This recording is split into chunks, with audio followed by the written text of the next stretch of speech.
সুরেন্দ্রনাথের জীবনে রবীন্দ্রনাথ তো ছিলেনই, সংজ্ঞাদেবীর ভূমিকাও খুব কম নয়। সুরেন্দ্রনাথের চলার পথটি তিনি আনন্দময় করে তুলেছিলেন।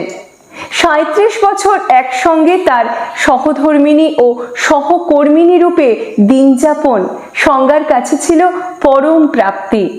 দুজনের মধ্যে বয়সের ব্যবধান ছিল অনেকখানি। বিবাহকালে সুরেন্দ্রনাথের ৩১, সংজ্ঞার ১২। আপাতভাবে যতই অসম মনে হোক না কেন, এক মাধুর্যময় দাম্পত্য যাপন করেছিলেন তারা। সংজ্ঞাদেবীর স্মৃতিচর্চায় আছে কানায় কানায় ভরে ওঠা এক অনাবিল আনন্দময় জীবনের হদিশ। তিনি লিখেছেন, নানান রূপে তাকে দেখেছি।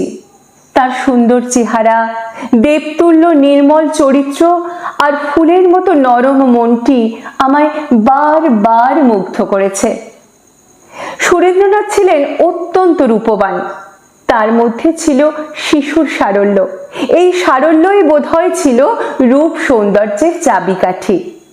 বিবি ছিলেন সুরেন্দ্রনাথের বোন, পিঠোপিঠি, বছর দেড়েকের বড় সুরেন্দ্রনাথ।